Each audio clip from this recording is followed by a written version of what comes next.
Hello and welcome all you to study in your channel. Study in your channel में आप सभी का स्वागत है। उत्तराखंड अपर पीसीएस जो मेंस का जो सिलेबस है उसको तो हम डिस्कस कर चुके हैं, बट जो सबसे इम्पोर्टेंट जो मेंस का जो पेपर है वो हिंदी लैंग्वेज जिसे हम भाषा का पेपर कहते हैं, जो फर्स्ट पेपर होता है आपका, वो बहुत ही ज़्यादा इंपॉर्टेंट है। तो आज उसी को हम डिस्कस करेंगे, क्योंकि मैंने जैसे कि आपको पहले भी बताया था कि ये दो वजह से बहुत ज़्यादा इंपॉर्टेंट है ये पेपर। इस वजह से हम यहाँ पे आप आज डिस्कस भी कर रहे हैं। देखिए, दो वजह से किस तरीके से है। पहला तो ये 300 नंबर का होता है, जैसे कि यहाँ पे लिखा भी गया है, ठीक है। और जितने भी और 6 पेपर होते हैं इसके अलावा, वो सारे के सारे 200 नंबर के होते हैं। तो इस वजह से भी ये इम्पॉर्टेंट है। सेकंड जो वजह है, जो कि और भी ज़्यादा इम्पॉर्टेंट हो जाती है, इसमें मिनिमम आपको 35% मार्क्स लाना होता है। ये चीज़ मैं आपको पहले भी बता चुका हूँ। तो इस वजह से ये जो पेपर होता है ये बहुत ही ज़्यादा इम्पॉर्टेंट होता है। इसलिए इसको अलग से डिस्कस करना इम्पॉर्टेंट हो जाता है हमारे लिए। तो चलिए स्टार्ट करते हैं हम कि किस किस तरीके से इसका सिलेबस रहता है, इसमें क्या क्या पूछा जाता है और इसकी तैयारी हमें किस तरीके से करनी चाहिए। देखिए, इस पेपर में जो सिलेबस दिया है, इस पेपर का जो सिलेबस दिया है, इसमें एक सबसे जो अच्छी बात है कि कौन सा टॉपिक आपसे पूछा जाएगा और उस टॉपिक के कितने नंबर होंगे, वो साफ साफ यहाँ दिया गया है। अगर आप और सिलेबस उठा के देखोगे और पेपर का सिलेबस उठा के देखोगे, तो उसमें सिंपल ये दे रखा है कि ये 200 नंबर का होगा और सिर्फ टॉपिक दिए हुए हैं। वहाँ आगे पे टॉपिक के आगे मेंशन नहीं है कि ये कितने नंबर का होगा। बट आप इस सिलेबस को उठाइए आयोग की वेबसाइट से और फिर देखेंगे आप, जैसे यहाँ पे भी आप देख रहे हैं कि जो भी टॉपिक है उस टॉपिक के सामने उसके अंक भी निर्धारित किए गए हैं। यानी कि इस टॉपिक से इतने नंबर का क्या आएगा, इतने नंबर का क्वेश्चन आएगा, यहाँ पे आप देख सकते हैं। तो ये बहुत ही ज़्यादा अच्छी बात है और आपको जो अपनी स्ट्रैटेजी है वो भी इसी तरीके से बनानी है। और कौन से ऐसे टॉपिक है जो आपको पढ़ने हैं, वो आपको कब पता चलेगा, जब आपको ये पता होगा कि सिलेबस में एक्चुअल में दिया क्या गया है। आप देखिए, मैंने आपको पहले भी एक चीज़ बताई है, जब भी आप पढ़ो ये बहुत महत्वपूर्ण हो जाता है कि आपको सिलेबस पता है कि नहीं है। क्योंकि अगर जब तक आपको सिलेबस पता नहीं होगा, तब तक आप कुछ भी पढ़ते रहेंगे, आपकी कोई स्ट्रैटेजी नहीं होगी, ठीक है, और आप टॉपिक से भटकते जाएंगे। तो हमेशा सिलेबस को अपने साथ रखिए। तो चलिए आगे बढ़ते हैं। इसमें अब क्या क्या आने वाला है, किस तरीके से ये 300 नंबर का पेपर बनेगा, उसकी बात करते हैं। देखिए, सबसे पहला जो इंपॉर्टेंट चीज़ है वो यहाँ पे आप देखेंगे कि जो राजभाषा परिनियमावली संक्षिप्त परिचय, ये आपका 10 नंबर का आने वाला है। इसमें क्या आएगा, देखिए, जो ऑफिशियल लैंग्वेज एक्ट है 1963 का, ठीक है, और जो राजभाषा अधिनियम है 1976 का, उसके बारे में पूछा जाएगा आपको। तो ऑफिशियल लैंग्वेज एक्ट 1963 किस तरीके से बना, इंडिपेंडेंस के बाद क्या क्या चीज़ें की गई, कौन सी कमेटीज़ बनाई गई, और फिर किस तरीके से ऑफिशियल लैंग्वेज का निर्माण हुआ, और ऑफिशियल लैंग्वेज एक्ट किस तरीके से 1963 में आया, ये सारी चीज़ें इन संक्षिप्त में आपको लिखना है, ठीक है। और ये आएगा आपका 10 नंबर का। और प्रीवियस ईयर पेपर अगर आप देखोगे 2016 का जब हुआ था ये, तो वहाँ पे एक क्वेश्चन इससे आया हुआ था और वो 10 नंबर का था। मैं उस पेपर को भी आपको बताऊंगा, उस पेपर को जब मैं डिस्कस करूंगा तो वहाँ पे मैं वो चीज़ भी आपको बताऊंगा, ठीक है। अब दूसरा जो है, जो 25 नंबर का आएगा, ये देखेंगे आप, यहाँ पे आप देख सकते हैं शब्द रचना। तो शब्द रचना जो होगा वो 25 मार्क्स का होगा। यहाँ पे आप देख सकते हैं उपसर्ग है, प्रत्यय है, संधि है, समास है, वचन, लिंग और व्याकरण की जो कोटियाँ होती हैं, संज्ञा, सर्वनाम विशेषण, क्रिया विशेषण, ठीक है। अब देखिए स्पेसिफिकली मेंशन है। देखिए, सिलेबस को जानने से क्या इंपॉर्टेंट पता चलता है कि किस तरीके से आपको पढ़ना है। तो जो ये व्याकरण की कोटियाँ हैं, इसमें सिर्फ आपसे क्या पूछा जाएगा, उनकी क्या परिभाषा है और साथ साथ में उनके क्या भेद है। तो इस तरीके से आपसे पूछा जाएगा, ठीक है। ये चीज़ आप समझ गए ना। यहाँ पे आप देखेंगे जो है वाच्य परिवर्तन, तो कृतवाचक को कर्मवाच्य में बदलिए, कर्मवाचक को कृतवाच्य में बदलिए, इस तरीके से आपके पास आएगा और ये टोटल होगा 25 मार्क्स का, ठीक है। अब आगे बढ़ते हैं। इसके बाद वाक्य रचना के शब्द रचना के बाद शब्द विवेक आएगा। तो शब्द विवेक में दो चीजें हैं, एक है शब्दकोश और दूसरा है शब्द शुद्धि, ठीक है। तो शब्द भेद में क्या आएगा, तत्सम, तद्भव, देशज, योग रूढ़, रूढ़ यौगिक, पर्यायवाची, विलोम शब्द, अनिकार्ती शब्द, ये सारी चीजें आप देख सकते हैं। ये चीजें आपको याद करके जानी है और ये सब फिर से शब्द विवेक 25 नंबर का होगा, ठीक है। अब यहाँ पे देखिए शब्द शुद्धि भी आएगी आपकी। तो शब्द विवेक में दो चीजें हो गई, एक शब्द शुद्धि और शब्द भेद हो गया। तो इस तरीके से आपको यहाँ पे अपनी स्ट्रैटेजी बना के चलनी है और उसी तरीके से आपको पढ़ना है। उसके बाद वाक्य रचना आएगी, 10 अंक का आएगा ये। और रचना के आधार पर वाक्य परिवर्तन, सरल, मिश्र, संयुक्त वाक्य, इस तरीके से आएगा आपके पास। इसके अलावा व्याकरण के आधार पर वाक्य परिवर्तन, प्रश्नवाचक, विस्मयादिबोधक, मतलब आपसे ये पूछा जाएगा कि किस तरीके से ये प्रश्नवाचक शब्द है कि नहीं है, या इसको प्रश्नवाचक में बदलिए। मैं अभी आपको पेपर भी दिखाऊंगा और उस जो 2016 का जो पेपर आया था उसको भी दिखाऊंगा, और फिर आपको सारी चीज़ें क्लियर हो जाएंगी कि सिलेबस से बाहर कुछ भी नहीं आता है। और जो हम कहते हैं कि 35% मार्क्स लाना बहुत कठिन हो जाता है और बहुत सारे बच्चे इसमें बाहर हो जाते हैं, अब आप इसमें बाहर नहीं होंगे, क्योंकि आपको सिलेबस पता है और उस हिसाब से आप पढ़ेंगे। ठीक है, अगर आप सीरियस स्टूडेंट है तो आप इस चीज़ को फॉलो करेंगे। अब वाक्य रचना में ये सारी चीज़ें मैंने आपको बता दी। व्याकरण के आधार पर वाक्य परिवर्तन हो गया, विराम चिन्ह हो गया, वाक्य शुद्धि हो गया, और स्लोगन लेखन हो गया। ठीक है, और स्लोगन लेखन हो गया, ये आएगा। अब देखिए भाषा का मानकीकरण, जो ये भाषा का मानकीकरण है ये फिर से 10 नंबर का आएगा आपके पास। देखिए फिर से यहाँ पे 10 नंबर का है। तो भाषा के मानकीकरण में क्या आएगा, वर्तनी का मानकीकरण, व्याकरण का मानकीकरण, लिपि का मानकीकरण, उच्चारण का मानकीकरण। अब भाषा का मानकीकरण क्या होता है कि मानक भाषा, मतलब भाषा को किस तरीके से मानक बनाया गया, तो उसके बारे में आएगा ये पूरा। इसके बारे में हम डिटेल से डिस्कशन करेंगे जब हम हिंदी लैंग्वेज पे जो ये भाषा का पेपर है उस पर वीडियोज लेके आएंगे। ठीक है, तो फिलहाल जो ये भाषा का मानकीकरण है ये 10 नंबर का आएगा।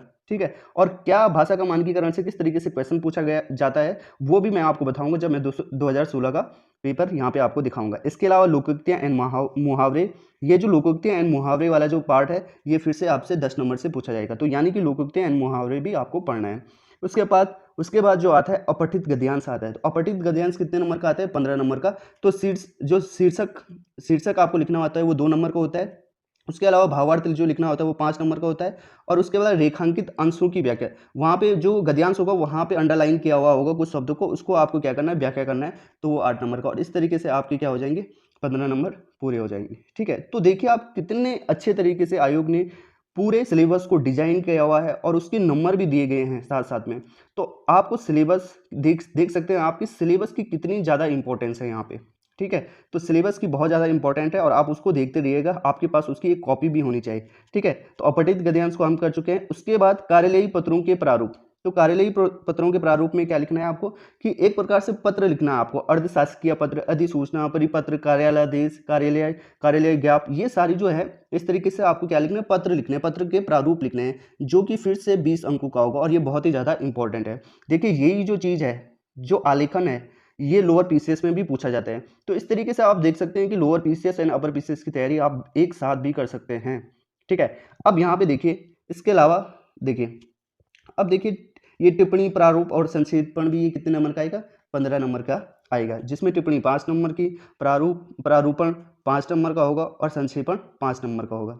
इसके अलावा हिंदी भाषा का कंप्यूटरीकरण, शब्द संसाधन, डाटा परिविष्ट, मुद्रण, इंटरनेट, ये सब भी क्या आएगा, 10 नंबर का। और इससे किस तरीके से क्वेश्चन पूछते हैं वो भी हम डिस्कस करेंगे। नाउ अब यहाँ पे जनरल इंग्लिश आती है जो 20 नंबर की आती है। इसमें आपका कंप्रेंशन आता है और ये कंप्रेंशन आपको दिया गया है, इसको आपको पढ़ना है एंड देन आपको आंसर लिखना है। तो इसमें किस तरीके से आपको करना है, देखिए इसको ट्रांसलेट करना है, Hindi translate from Hindi into English और इंग्लिश इनटू हिंदी। फिर कॉमन एरर इन इंग्लिश आपसे पूछे जाएंगे जो अगेन 5 नंबर का होगा। ठीक है, अब जो सबसे इंपॉर्टेंट सेक्शन है दैट इज कॉल्ड ऐसे राइटिंग। देखिए ऐसे राइटिंग में आपको टोटल जो नंबर होते हैं वो 130 नंबर होता है। अब जो ये 130 नंबर है ये 2 भागों में विभाजित है। अब किस तरीके से, देखिए आपके पास 2 खंड होंगे ऐसे राइटिंग के, जैसे कि आप यहाँ पे देख सकते हैं। खंड अ में क्या होगा, खंड अ में उत्तराखंड स्पेसिफिक ऐसे आपसे पूछा जाएगा।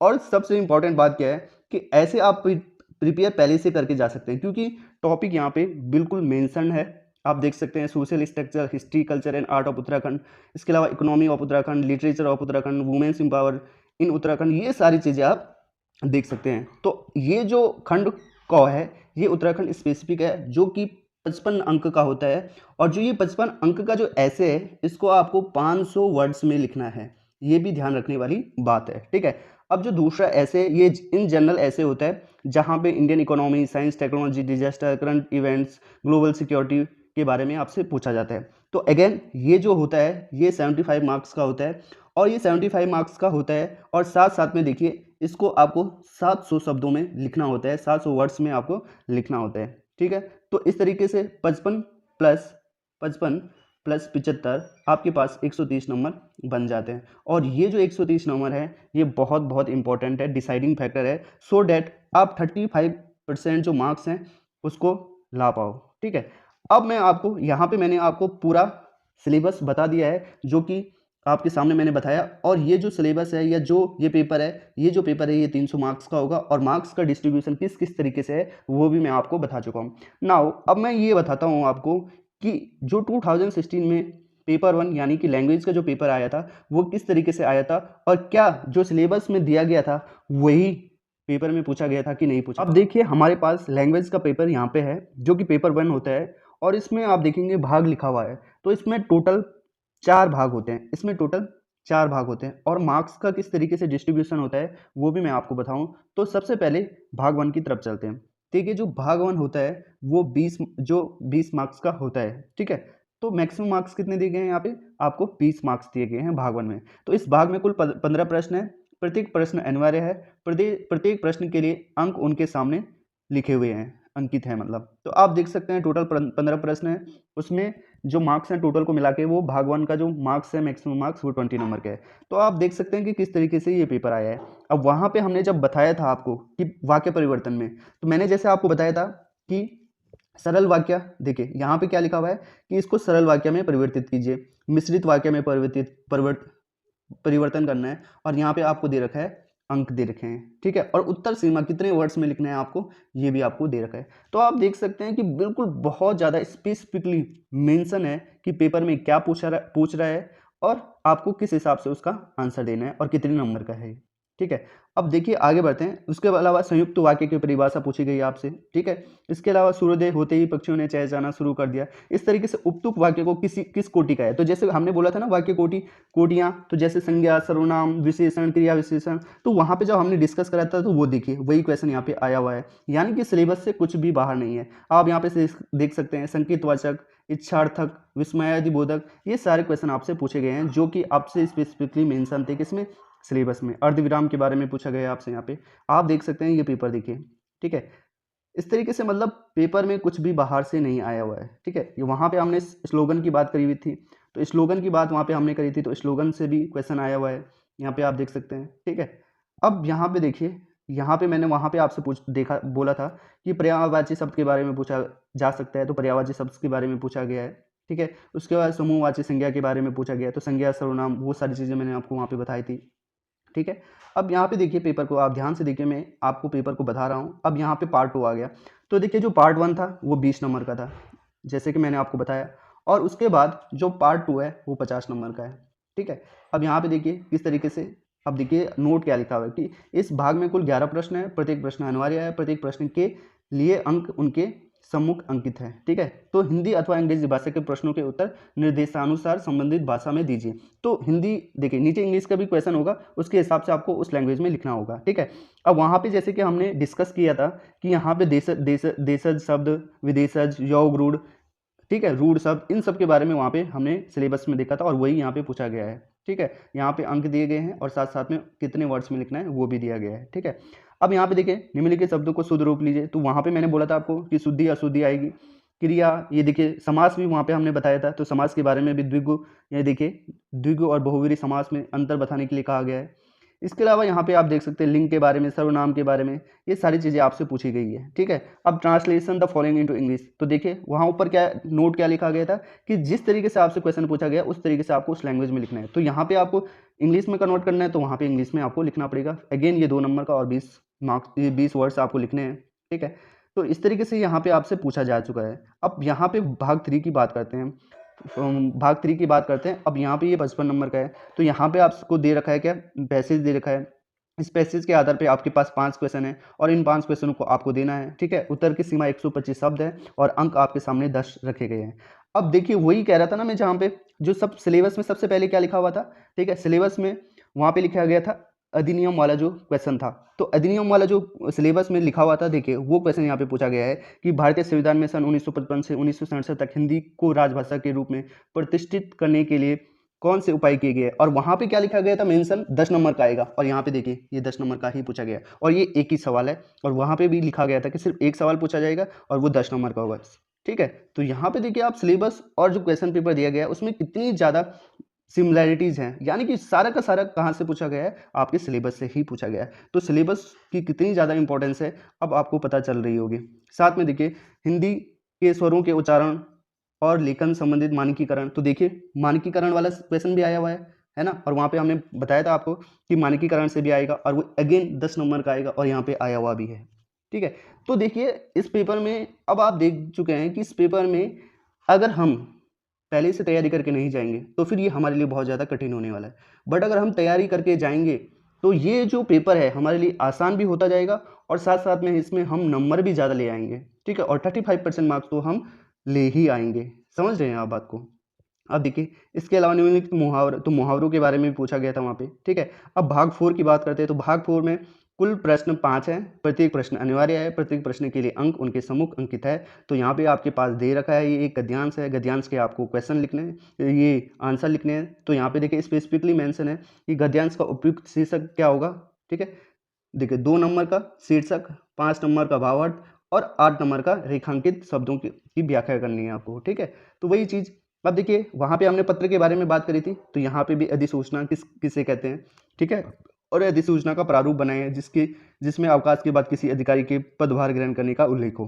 तो इस तरीके से आपको यहाँ पे पत्र लिखना है, अधिसूचना लिखनी है, ठीक है। इसके अलावा देखिए हिंदी भाषा का कंप्यूटरीकरण, ठीक है, वहाँ पे मेंशन था सिलेबस में, तो यहाँ पे भी सिलेबस में या क्वेश्चन पेपर में भी यहाँ पे आंसर दिया गया, ये क्वेश्चन दिया गया है जो कि स्पेसिफिकली है 10 नंबर का, समझ रहे हैं आप बात को। अब आगे बढ़ते हैं। अब देखिए इसमें देखिए मैंने बोला था आपको कि 130 नंबर का आपके पास आएगा, 130 नंबर का आपके पास आएगा ऐसे, और ये ऐसे दो प्रकार के से लिखे जाएंगे। खंड क में जो आपके पास ऐसे होगा, वो जो खंड क का जो ऐसे होगा वो उत्तराखंड का होगा, और जो खंड ख का जो ऐसे होगा वो होगा आपका स्पेस जनरल होगा, जो कि इंडिया के बारे में पूछा जाएगा। तो यहाँ पे आपको देखिए वहाँ पे हमने आर्ट एंड कल्चर, इकोनॉमी, ठीक है, उसके अलावा उत्तराखंड के साहित्य लिटरेचर और वुमेन के स्टेटस के बारे में पढ़ा था। और सारे के सारे जो भी यहाँ पे ऐसे दिए गए हैं वो उसी बेसिस पे दिए गए हैं। तो आप देख सकते हैं कि कितना सरल हो चुका है आपके पास, कि सब चीज़ आपके पास पहले से दिया गया है कि आपको पढ़ना क्या है, बस देरी इस बात की है कि आपको अब पढ़ना है, ठीक है। अब ये 55 नंबर का ऐसे है जो पहले वाला है। अब दूसरा वाला जो ऐसे है वो 75 नंबर का है और 700 शब्दों में आपको लिखना है, और इस तरीके से आपके पास ये टॉपिक दिए गए हैं। तो आपको इन टॉपिक को अच्छे से पढ़ना है, ठीक है। ये सारी चीज़ें मैं आपको बता चुका हूँ कि किस तरीके से सिलेबस है, और उस सिलेबस के अकॉर्डिंगली, उस सिलेबस के अकॉर्डिंग आपको यहाँ पे ये सारी चीज़ें पूछी गई हैं, ये जो क्वेश्चन है पूछा गया है, ठीक है। तो आई होप अब आपको कोई भी जो समस्या नहीं होनी चाहिए, क्योंकि सारी की सारी समस्या अब आपको सॉल्व करने का एक जरिया मिल चुका है। अब बस आपको यहाँ पे पढ़ना है, ठीक है। और मैंने सारी चीज़ें आपको यहाँ पे बता दी, अब आपको कोई भी कन्फ्यूजन नहीं होना चाहिए। और फिर भी कोई कन्फ्यूजन हो जाए तो आप मुझे यहाँ कमेंट बॉक्स में बता सकते हैं, ठीक है। अगर ज़रा सा भी आपको इस वीडियो से थोड़ा सा भी मदद हुई हो तो आप प्लीज़ हमारे चैनल को सब्सक्राइब कीजिए, ताकि हमें मोटिवेशन मिले इसी तरीके से वीडियो बनाने के लिए, और ताकि हम आपके सामने और अच्छे से अच्छी चीज़ें ला सके, आपकी क्वेरीज को सॉल्व कर सके, ठीक है। तो अभी के लिए इतना ही रखते हैं दोस्तों। अगर आपको किसी और भी सिलेबस पे या किसी और पेपर पे वीडियो चाहिए, चाहे हिस्ट्री का हो, इकोनॉमिक्स का हो, तो उस पेपर पे भी हम वीडियो बनाएंगे, ठीक है। तो आप कमेंट बॉक्स में ज़रूर लिखिएगा, ठीक है। तो अभी के लिए इतना रखते हैं दोस्तों।